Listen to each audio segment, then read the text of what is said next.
Obadde okimanyi nti Katonda yakutondera ekyokulwanyisa namuzisa ng'omwana we atera bw'atyo bw'asuubira okulaba. Abasinga tebamanyi kyama kino naye bw'otegeera ekyama kino mukwano gwange n'okistadinga bulungi ojja kulaba ng'ebintu bikwanguyira kubanga ojja b'otegedde ekyama Mukama Katonda kyakutondera ng'ate nga kyakulwanyisa namuzisa nnyo. Bakiyita the full armor of the Lord. Now abasinga ekigambo kino bakiwulidde nnyo naye tebategeerera ddala makulu gali mu full armor of the Lord. Buli mwe kwena ali serious mukwano gwange bali otegeera ekyama kino mukwano gwange bw'olabanga ku kamera wantu bonna kinjagala okusuubiza I don't even waste a single minute. So I'm worth your time. So nkusaba mukwano gwange stick around olabe ekyokulwanyisa kino namuzisa ate okitegeere bulungi nnyo okyapplying mu bulamu bwo olabe ng'ofuna results. Abamu ekyokulwanyisa kino balinako bitu nawe kina pieces 7 naye pieces zino 7 ate kirimu engeri 2 esooka ekubenefitinga ng'ekukuuma for your safety. Number 2 also kikozesa okulwana. So pieces 2 zino ngenda categorizinga kutwala empola mpola ogenda kuba kitegeera. Tugenda mu kitabo kya Efeso essula 6:10 tujagenda mpaka ku 18 ekyokulwanyisa kyonna kiri wano nga kijjudde. Mukwano gwange kyandibadde kirungi otegeere ekyokulwanyisa kino in details ng'omwana wa Katonda. I'm telling you muguno omulembe gwe tulimu olina okubanga ekyokulwanyisa kino kirina detailed bulungi nnyo nga bene okubanga nkikunyonyola olwaleero. Bible egamba finally my brethren be strong in the Lord. Finally kitegeeza ng'omaze okukola byonna. Now bino tebiri mutobbanga toyendanga no. Mukama waffe yeebazibwe. Finally ng'omaze okukola byonna. Bw'osoma ekitabo kino ekya Efeso eno oba Efeso 6 essula esembayo mu kitabo kino. Essula ziri esooka zonna zaali somesa kutobbanga toyendanga zaali somesa ku living obutuukirivu. Husbands love your wives, wives respect your husbands. Byonna living right okuleka ekibi. Then waneno ng'amaliriza agamba finally kitegeeza ng'omaze okukola byonna olina okuba ng'oyambadde ekyambalo kino olina okuba ng'oyambadde ekyokulwanyisa kino ng'omwana wa Katonda. Nakugambye ekyokulwanyisa kino kikyo ng'omwana wa Katonda kyange. Ffenna tulina okuba nga tulabika bwe tuti oba tuyambadde kyakulwanyisa mukwano gwange ne bw'otambulira mu butuukirivu n'obutukuvu bwokka tekimala. Era kulaga wano mpola mpola.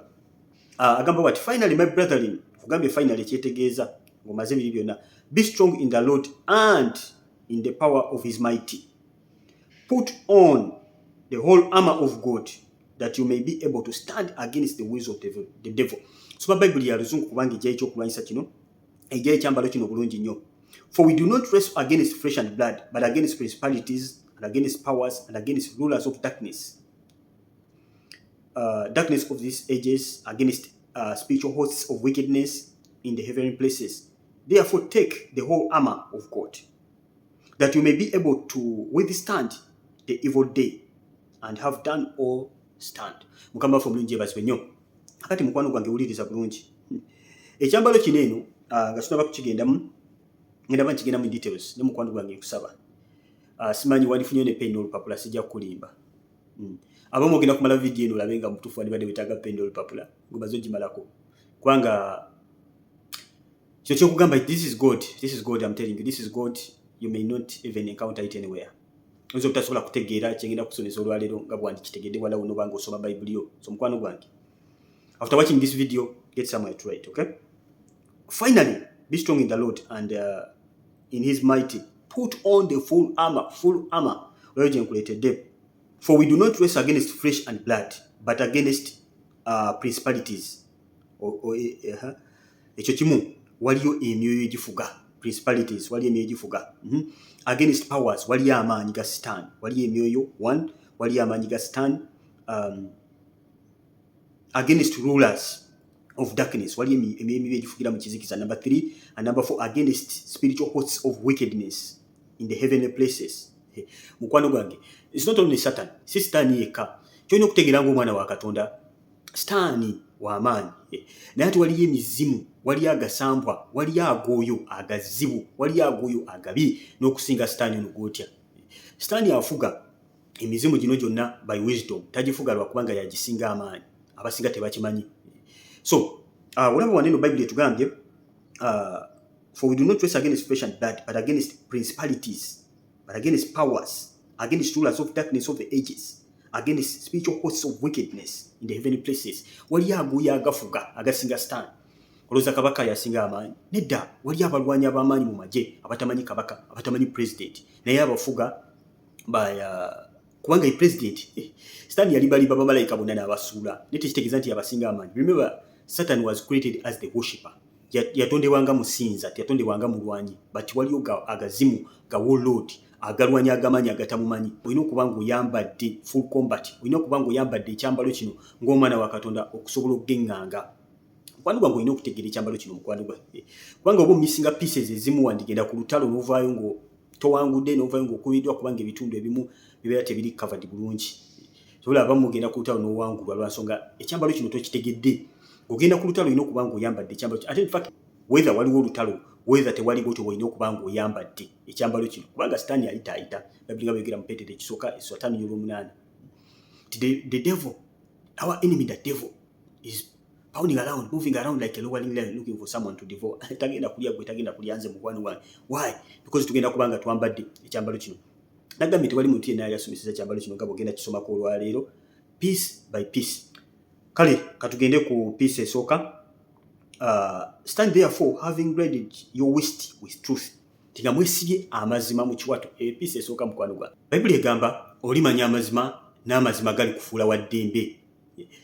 Yokaana 8:32 olimanya amazima n'amazima gali kufuula wa ddembe. Now you know the truth and the truth will set you free. Now mukwano gwange amazima tegakufuula wa ddembe wabula amazima ago gotegedde. Amazima gotategedde tegasobola kufuula wa ddembe kubanga bw'otegeera amazima owulira nga ofuuse wa ddembe. Amazima gegalwa, amazima kye kigambo kya Katonda.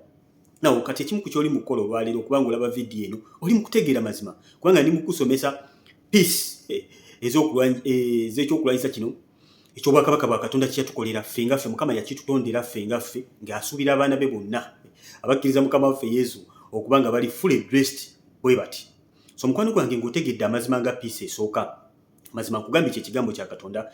Amazima ago gakuyamba, amazima ago kiba kitangaala. Amazima kye gakola gagoba ekizikiza. Buli wobeera nga tomanyi mazima obeera mu kizikiza. Buli wobeera mu kizikiza oba oli mu kkubo lya kufa kubanga eryo kkubo ly'okufa eriri mu kizikiza. Emitego egirimu tosobola kugiraba. Otambula ng'oli muzibe, tambula katugambe lumu tekuli kitangaala, otambula okwata ku bisenge ne wali omulyango toyinza kutegeerawo. Sitaani akukoonera omwengolo kubanga oba oli mu kizikiza mukwano gwange. Teekamu akamaso ne kakkuba ebigere. So bye bizibu by'osanga nga tomanyi kigambo kya Katonda. So ekigambo kya Katonda, the truth, amazima getwesiba mu kiwato ekisookera ddala kye kigambo kya Katonda kubanga Sitaani yajja n'obulimba. Bayibuli egamba Satan is the father of lies. So gwe ng'omwana wa Katonda olina okutegeera ekigambo kye, olina okukisoma n'okitegeera ne kigoba obulimba bwa Sitaani bwaze accumulatinga mu bulamu bwo. Kino najja nakuba akaama oli singo tolifumbira n'omugamba no ekyawandiikibwa kigamba kitya omusajja kyalivaaleka atya bazadde be nagenda yitaba ne mukyala we ababiri ne bafuuka omuntu omu. Kwe kwagala kwa Katonda ne kigoba ekizikiza mu bulamu bwo. Mulabe nakuba akaama nagamba ogenda kubeera mwavu n'ogamba no nekyawandiikibwa eyavuwazibwa nze ngagawazibwe ago si mazima, ago mazima. Ne Sitaani bwe yalumba Mukama waffe Yesu yamulimba ng'amulumbira mu kigambo kya Katonda naye ng'aleeta bulimba ng'akisoma mu kifuula nnenge. Obanga tomanyi byawandiikibwa, obanga tomanyi kigambo kya Katonda, omulabe Sitaani asobola okulimbira omwo n'akusuula kubanga ye ekimu ku byokulwanyisa byakozesa ye deception, okubuzaabuza n'akulimbalimba. Obulimba ye Sitaani. Amazima kye kigambo kya Katonda. Olina okukisoma n'okitegeera ne kigoba ekizikiza mu bulamu bwo. Ekyo kye ky'okulwanyisa nnamba emu Bayibuli kyekuunako kyolina okuba ng'oyambadde. Otuuka okuba ng'otegeera bingi ku byawandiikibwa mukwano gwange. Olina okuba ng'otegeera amazima Mukama ki kyayogera ku buli kintu kyonna. Obanga oli mugumba, Bayibuli egamba tewalibawo kigumba mu mmwe, notegeera nti ago mazima. Nogamba lwaki ndi mugumba, n'ogenda n'osoma ekigambo kya Katonda ne kikuba ekizikiza mu bulamu bwo. Piece esooka nga nkugambye amazima agagenda okuyamba nga Bayibuli bweyogera mu kitabo kya Yokaana 8:32 nti olimanya amazima n'amazima gali kufuula wa ddembe ge mazima g'otegedde. Amazima ge simanyi tegasobola kunyamba because mba simanyi. Ignorance is never an excuse. Bayibuli kyeva egamba nti abantu bange bazikirira olw'okubula okumanya. Hosea 4:6. Ekyo buli muntu yenna akimanyi. Lwaki bazikirira? Nga butamanya mazima, butamanya bubi nnyo kutwala mu kuzikirira. Kyakukwanyisa namba emu kyolina okuba ng'oyambala ng'omwana wa Katonda. Mukama bw'atyo bwakusuubira. Piece esooka. Namba 2, having put the breastplate of righteousness, obutuukirivu mu kifuba. Obutuukirivu abantu abamu temukimanyi bulungi nnyo. Obutuukirivu buvaawa? Obutuukirivu tebuva mu nze, tebuva mu ggwe. Obutuukirivu buva mu Mukama waffe Yesu, si ggwe. Obutuukirivu Mukama waffe Yesu ye yabukola. Kati olina okuba nga onoonya omusajja oyo olina okubanga otambula wamu naye akubenga akuwa obutuukirivu obwo kubanga ffe nga ffe abaana ba Katonda tetusobola butuukirivu bwa Katonda standard ye tusobola gimiitinga. So abantu abagamba nti ze ngenda kuyimira n'ebikolwa byange mu maaso ga Katonda mukwano gwange kusekere gye tuyita ignorance esembayo yesemberayo ddala okuyimira mu kooti ya Katonda n'obutuukirivu bwo tebusobola mukwano gwange eri standard eri so high. Wetaaga obutuukirivu bwa Katonda okusobola okumiitinga standard eyo. Bayibuli egamba mu Matayo sura 4:8 nti be perfect as your father in heaven is perfect. But how can you be perfect? Tewali okujjako nga Mukama waffe Yesu akwadde obutuukirivu ye abukola ku bwereere. Bayibuli egamba there is no one righteous, not even one. But who was righteous was the man Jesus Christ. Oyo musajja yakka kuno ku nsi n'atambula mu butuukirivu n'obutukuvu yekka is the one who is righteousness.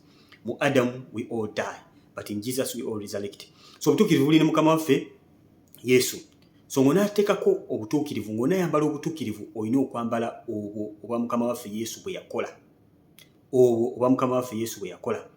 Sigwe wabula Mukama waffe Yesu. So mukwano gwe Bayibuli egamba nga twambadde obutuukirivu, twambala ebikolwa eby'obutuukirivu naye nga biva mu bibala eby'omwoyo omutukuvu ebiri mu Bagalatiya 5:2. Mwena bimanyi obulungi. Mukama waffe omulungi yeebazibwe omuli okwagala. Tosobola kwagala bantu okujjako tosobola kwagala bantu ku standard Katonda gy'ayagala obaagalireko kankiteeke mu ngeri eyo. Okujjako ng'oyambadde omwoyo wa Mukama yagenda okubanga akusobozesa okwagala n'abataagalika. Standard ya Katonda egamba omuntu akukuba oluyiiko tamira yadde oteekawo eryakono. Who can meet that standard nga tewali Yesu? Tekisobokerako ddala mukwano gwange. Tosobola kutambula mu butuukivu na butuukivu bwa Mukama waffe bw'ayagala okujjako ngo ye kennyini yakuwadde ekirabo ekyo okuyita mu mwoyo mutukuvu atula munda mu ffe. Kitegeeza olina okuba n'enkolagana n'omwoyo wa Mukama osobole okufuna ebibala bino by default okuva ku mwoyo mutukuvu mukwano gwange. Toyendanga, Bayibuli egamba toyendanga. Yesu agamba mbagamba nti kutunira omukazi with lust omaze okumwendako. How will you prevent that? Mwoyo mutukuvu yajja n'atta ensigo eyo noba ng'osobola okutambulira mu butuukirivu. N'obutukuvu buno obwa Mukama waffe Yesu kitegeeza weetaaga enkolagana n'omwoyo mutukuvu. Weetaaga enkolagana n'omwoyo mutukuvu okusobola okutambulira mu butuukirivu buno n'obutukuvu obwa Mukama waffe Yesu bwe yayogera. Now, ekyoto ky'oyinza okulabirako mukwano gwange nga toyina butuukirivu na butukuvu ogenda okulota ng'oyambaddeko kya wansi. Bayibuli etugambe nga tuyina obutuukirivu nga twesibye obutuukirivu mu kifuba kyaffe. Ogenda okulaba nga toli mu ssaati. Omukazi otambulira amabeere gali bweru enikyaggulu toyambaddeko sikaati wansi. Ekyoto ekyo kiba kiraga mukwano gwange obutuukirivu n'obutukuvu tewali. Kati ekyasoose nambe gye nabagambye nga twesibye amazima mu kiwato kyaffe nabagambye amazima kye kigambo kya Katonda. Tegeera otya nti mukwano gwange tosoma Bayibuli biseera ebisinga ogenda okulaba nga mugenda kukola ebigezo mu kirooto naye nga toli prepared nakamuki.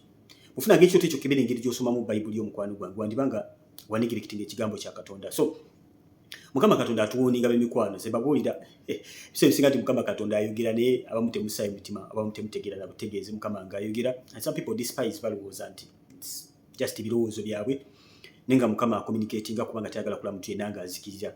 Agamba sisanyukira muntu yenna kumulaba nga agenze mu kuzikirira.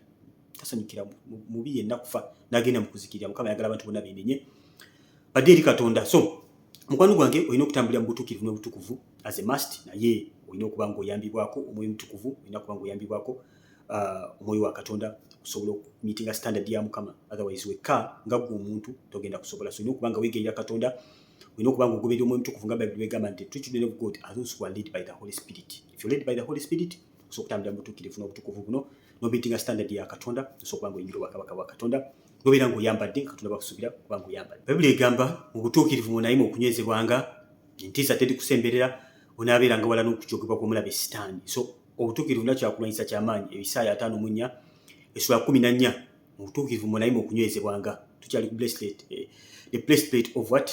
Of righteousness. Mu butuukirivu emu ku peace ezikola ekyambalo kino Mukama waffe kyakukolera. So katugende ku peace endala. So mukwano gwange okutambula mu butuukirivu n'obutukuvu kintu kikulu nnyo ng'omwana wa Katonda era kigenda kukuyamba okukuuma kubanga nkugambye ekyokulasa kino kyetaaga kubanga Sitaani atambula anoonya gw'anaalya, anoonya kuba omuntu ng'amiisinzeeko pieces ezimu akwesenga opportunity kulaba ng'akuzikiriza. Nze saagala kubeera muntu oyo ate nawe ndowooza tewandyagadde kubeera muntu oyo. Sitaani ajooga nnyo nnyo b'emikwano. Sitaani ajooga mubi nnyo Sitaani. Okay, peace endala egamba etya? Having shod your feet with the preparation of the gospel of peace. Now, a peace number maker. Those are number 3. The gospel of peace. Nga mwena ndise ngatto mu bigere enjiri ey'amazima. So mukwano gwange obanga toyina ngato mbigire toyina gyolaga engato ziri presenting amagenda kugali mu Mukama waffe Yesu ya decidinga wo woyina okulaga ya decidinga amagenda go abamuloto ebiroto nga toyina ngato mbigire nakola video kwatagana ku ngato so ginoonya ebiroto ebiroto okuti nga tukitegeeza ki by brother Steven ojja kuwangula aba video ojja kuyamba nnyo ng'omwana wa Katonda. So nga toyina ngato mbigire toyina gyolaga content yali organized ali ku YouTube oba ng'odabira ku Facebook mukwano gwange ebimu ku byenjogerako researchinga ku Facebook kiyinza okuzibwalira naye ku YouTube it's very easy oteka mbye kugamba so okuba ng'ofuna video ezo mangu nnyo ddala. So nga twendanise ngato mbigire enjiri y'amazima evaawa ku Mukama waffe Yesu enjiri y'amazima representinga entambula yo ne Mukama waffe Yesu entambula yo ne Mukama waffe Yesu no submitting okwagala kwo eri okwagala kwa Katonda then Katonda n'abanga akulungamya nga bw'olina okuba ng'otambula mu lugendo luno olw'obulokozi ye nga bw'ayagala. Of course obeera mu magenda go protection obukuumi we buli mu magenda go ova mu magenda go n'okolanga yona kama gamba Niniva n'ogenda e Talusiisi ebizo bingi byonna byasanga bamusula mu nnyanja ekyennyanja ne kimumira paka bwe yeenenya Mukama n'amuza mu lugendo lwe obukuumi bwe gye buli. So obukuumi buli ne Mukama waffe Yesu ng'otambula wamu naye nga weenandise engatto mbigere y'enjiri ey'amazima.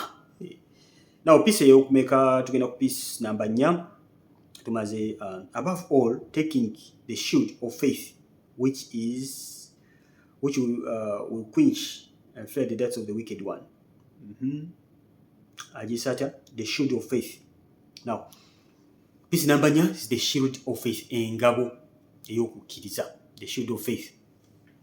Nga bwe bagambye okusooka okukkiriza kuva mu kuwulira nawe no piece number 4 kugambye ekyambalo kino kyonna kikolera wamu tulina kumisingako party name nga weesibye amazima mu kiwato twagambye nabbe nga weesibye amazima mu kiwato ku namba 2 tubadde naki kiki tubadde nakyo namba 2 bane muzijukize wazo okwesiba amazima mu kiwato tugenze ku kyomukifuba the breastplate of righteousness ne tulaba engatto mbigere kati nawe tugenze kuki ku ngabo oyina engatto mbigere oyambadde ekyomukifuba bullet proof so kakati oyina n'engabo side eno Bible gyegambye the shield of faith. Now okukkiriza kuyamba nnyo mukwano gwange ate Bible egambye engabo kitegeeza ki engabo kyekola protectinga eri obusaale bw'omubi omulaba shootinga arrows buli kaseera eri obulamu bw'ongo omwana wa Katonda ashootinga obusaale ng'akubuulira nti tojja kufa kino oluusi ashootinga obusaale direct kugwe naye okukkiriza kukuyamba olabe ng'akwatakinze ng'atakinze omubiri gw'ositula okukkiriza n'ogamba otya nti emigga ejja kuba Yesu gituwonya endwadde Mukama yeebazibwe nnyo n'ositula okukkiriza kwoteeka Mukama waffe Yesu kwempawalinga mu nsi ey'omwoyo okukkiriza kukwenajayizinga ensi ey'omwoyo buli oba n'okukkiriza ng'omwana wa Katonda ow'empawalinga Katonda okukola buli oba nga tolina kukkiriza obanga ajerega Katonda noganze ndikola kino Katonda obanze bwandiko obanga gamba nti Katonda tasobola kukolera obanga Katonda takwagala obole Katonda ogamba takumanyi nga Katonda akumanyi Katonda akola bina yakufiirira buli kintu kyonna kyagwa tulina okutegeera ng'omwana wa Katonda tuli mu finished work of Jesus Christ emirimu gyonna jagwa Mukama waffe yakola buli kimu kyonna obuwanguzi n'abutukwasa Bible kyebwe gamba nti mu byonna tuli bawanguzi n'okukirawo ng'abaana ba Katonda tuli bawanguzi mu buli kintu kyonna ate si bawanguzi buwanguzi wabula n'okukola ki n'okukirawo. So olina okuba ng'olina engabo nga kwe kukkirizako ate nagambye okukkiriza kuva mu kuwulira kigambo kya Katonda olina okuba ng'okkiriza mulabe sitaani buli wayogera you talk back oyogera ekigambo kya Katonda kyayogera mu situation eyo bwe bwavu you talk back bwe butazaala you talk back bwe liba ddogo you talk back Babiri nga bweyogera mu Bwala 2:3 tayiteri ddogo eri Isirayiri Mukama waffe yeebazibwe okukkiriza kukulina kubeesinga ku mazima nga bwe twagambye nga weesibye amazima mu kiwato amazima kye kigambo kya Katonda kyayogera sitaani ng'ayisa obulimba oyo weesibye amazima piisi eno erina kugambye eri wamu toyambalako bitundu okyambala kyonna the full armor of the Lord nga tugambye put on the full armor of the Lord kuva ku mutwe mpaka ku bigere. Awo ku namba 5 tulinawo the element of salvation agambye and take the element of salvation Mukama waffe mulungi yeebazibwe. Naw tubeera tukyali mu kitabo ky'Abefeso essula ya 6 twatandikire ku nnyolo 10 tujja kumanga 18 so nnyiriri zonna eziri awo zoogera ku kyambalo kino full the 7 pieces zonna ozisanga awo just nzigenda in detail just in case obanga tomanyi we tuli egambye take the element of salvation twalabye kyolina okwambala mu bigere ne tulaba kyolina okwesiba mu kiwato ne tulaba ekirina okubeera mu kifuba kakati tulaba ekigenda ku mutwe ne bayise the element of salvation ku mutwe gwo jukira Christ is the head of the church. Now olutalo luli wano mu mutwe olutalo lwonna eno battle ground kyolina okutegeera ng'omwana wa Katonda eno ye battle ground wano mu mutwe. Olutalo luno nga bwe nabagambye nti n'omubiri gwo gwennyini n'omwoyo biri mu lutalo. Omubiri n'omwoyo nabyo byerekanye ki? Olutalo babigera mu kitabo kya Galatiya ssula ndowooza 5:16 mpaka 18 awo gamba ebyokulwanyisa bitukozesa our weapons are not carnal. Ne bw'ogenda mu 17 awo neegamba nti the flesh desires what's against the spirit and the spirit what's against the flesh. Nti omubiri gwagala ebyo biri against omwoyo gwo. Oyagala kuzuuka kusaba, omubiri gwagala kwebaka. Oyagala kulaba bya wakatonda, oyagala video eno gimaleyo TikTok ekuyita. Politics akuyita. Omwoyo gwo gwagala okulya, omwoyo gwo gwagala okubeera fresh, omwoyo gwo gwagala okutambulira ng'oyimba enyimba za Katonda ne music wensisa chula music na yakuyita. So there is always a war. Omubiri gwina bye gwagala n'omwoyo gwina bye gwagala. Oyatambula mutuukivu n'obutukuvu ate omubiri gwagala kwenda. Okitegeera ng'omwana wa Katonda. Kati batugambye you take the helmet, omutwe kubeereko element, and that is the mind of Jesus Christ. Omubiri gwo gwina mind yagwo, gwina bye gwagala, but you have to take up the mind of Jesus Christ. Mind of Jesus Christ. Ye element egenda okubeera ku mutwe gwo osobola okuwangula olutalo oluli mu mutwe gwo, mukwano gwange, kubanga tosobola kugoberera desire za mubiri gwo n'omalako. Ogoberera desire z'omubiri, asiga mubiri akungula mubiri, asiga mwoyo akungula mwoyo. So wano ku mutwe ng'omwana wa Katonda olina okubanga you refresh your mind every single time. Olina okubanga refreshinga obwongo bwo buli kaseera. Babyogera mu kitabo kya Bakolisi ekyokubiri essula 10 n'ozonyera 4 n'olwokutaano awo egamba mbagambye egamba weapons are not what? Are not carnal. Bwogera n'ogenda n'osoma ku lwokutaano egamba etya? Egamba we demolish every stronghold and we bring to obedience every thought. We bring captive every thought and imagination to the obedience of Christ. Every thought, we capture every thought. We capture every imagination to the obedience of Christ. The obedience of Christ. Buli kirowoozo kyonna, okay. Buli kirowoozo kyonna ekiyita ne kiba kisala busazi mu bwongo bwo, bwe kiba kibi kikwate, teka wansi, kikubirewo. Tolinda abamu ogenda okutegeera nti ekirowoozo tewandiiki entatayinize nga kimaze okutwala wala nnyo nga wavudde dda ne ku Yesu. Ng'oli wala nnyo ne Yesu. So you have to capture every thought. Bw'olaba ekirowoozo nga kibikuba, bwe kiba kirungi kyembracing, kimeditatingeko, kirowoozeeko, kiza omwoyo wa Mukama akizimbireko, kiteekeko okukkirizako, n'ekirowoozo bwe kiba kibi kikubirewo. Capture every thought. Kibi capturinga yokya. Ekirungi capturinga tereka munda mugwe. So njagala okitegeere nti ku mutwe gwo lutalo lw'amaanyi olugenda maaso mu nsi ey'omwoyo, saagala obeere nga oli ignorant ku nsonga eyo. Omubiri gukuwangule nga totegedde nti battleground eri mu ki? Mu bwongo obwo kwasalawo ani awangula by what you embrace. Kirowoozo kikyo capturinga, kikyogoba, kikyo entertaininga, kikisala omukwano gwange. Ku nsonga eyo gambe teweerabire kintu kimu. Ama eno yonna Mukama waffe gy'atondera, this full armor yaffe ng'abaana ba Katonda, yo yange, tulina okuba nga tuli dressed like that 24/7. Si nsonga waliwo ekigenda maaso, si nsonga tewali. Whether weebase, whether otunula, olina okuba ng'oyambadde bw'otyo, kubanga omubi akunoonya mu buli ngeri yonna. Weebakira mu zondo, ajja kusanga mu zondo kawula, ajja kuva pawalinga, ajja kukutwala. So olina okuba ng'oyambadde 24/7 ekyambalo kino. Tugenda ku piisa ey'omukaaga, eyokutaano egambye and take the helmet of salvation. Nawe ey'omukaaga egamba and the sword of the Spirit, which is the word of God. And the sword of the Spirit, which is the word of God. Piisi ey'omukaaga ku kyambalo kino ng'omwana wa Katonda, the full armor gy'olina okuba ng'oyambadde ng'omwana wa Katonda, kulina okubaako the sword of the Spirit, ekitala, and which is the word of God. Now abasinga kino kyokka kye bamanyi ku full armor of the Lord babadde bamanyiiko kitala, kugenda ku lutalo, kukuba mizimu, buli kimu kye bayogera fire, buli kimu kye bayogera fire, but omisinga parts nyingi nnyo ku kyambalo kino mukwano gwange. So olina okuba ng'oli fully dressed. Ekigambo kya Katonda kitala. Nawo nagambye piece eno erimu pieces zino 7 z'operatinga mu ngeri 2. Ekisooka defense, okukuuma; ekyokubiri offensive, nga waliwo ekikulumbye kyonna n'olumba olutalo. Kati wano tukozesa ekigambo kya Katonda ne tusalaasala. Bayibuli nga bayogera mu Befeso, is it Befeso? Ephesians 4:6, is it 4:6? Wegamba nti ekigambo kya Katonda kiramu. It is Hebrews 4:12. Yeah. Hebrews 4:12 egamba God's word is alive and working, sharper than a double-edged sword. Ekigambo kya Katonda kiki? Kitala. Batugambye wano and take the helmet of salvation. Okay, that was number 5. Number 6, and the sword of the Spirit, which is the word of God. And the sword of the Spirit, which is the word of God. Olina okuba ng'oli armed and dangerous for Satan.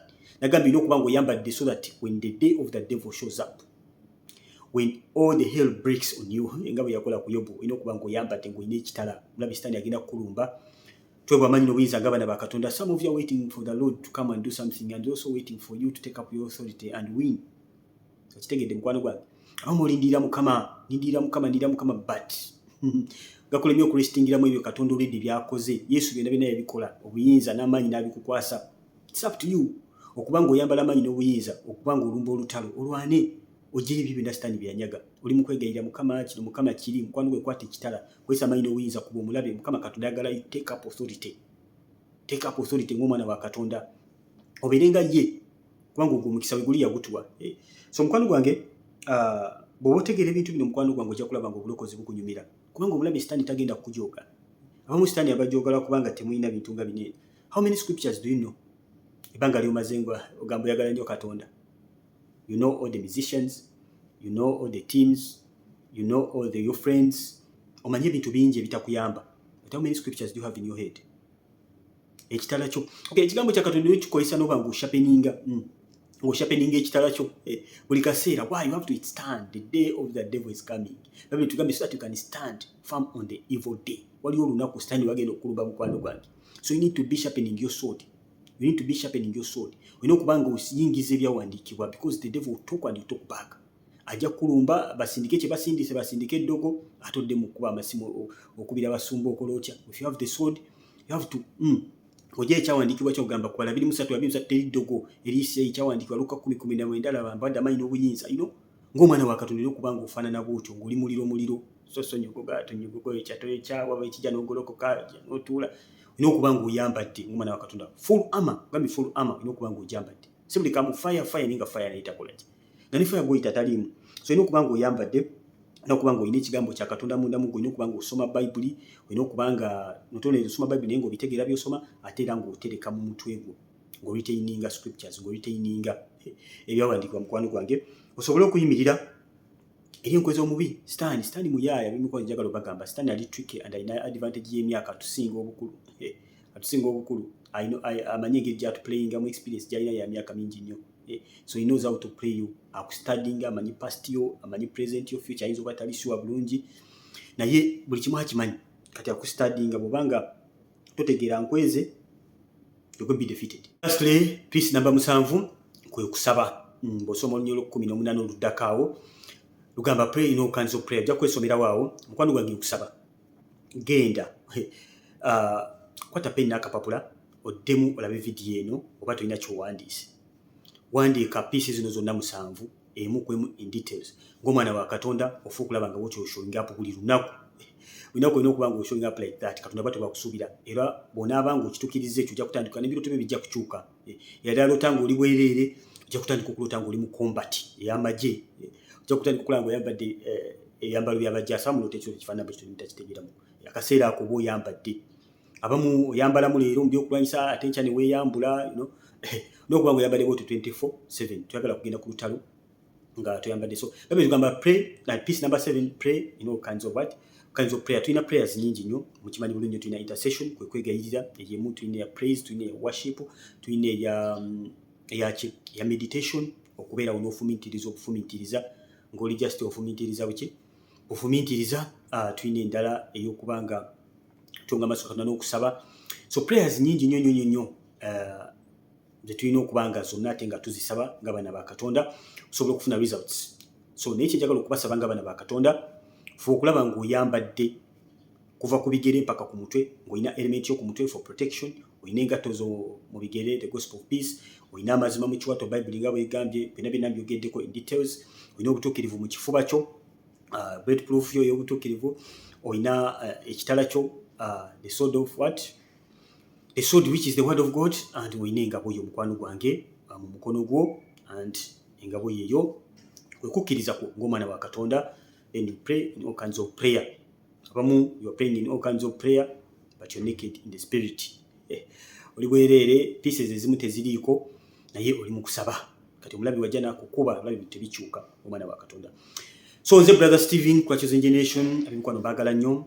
Oba tulabira ku YouTube, subscribing okone kadi okutulabira ku Facebook, genda ku YouTube searching ekigambo birooto by brother Steven. You find any video, subscribe. ku channel eyo ojja kuba ng'oyiga bingi nnyo ng'omwana wa Katonda. Yes, mbaagala nnyo. Mubeere bulungi. So tuweereza message kuba otulabira ku YouTube waliwo link wansi awo kuliko enamba z'amasimu, so tuweereza message ku WhatsApp.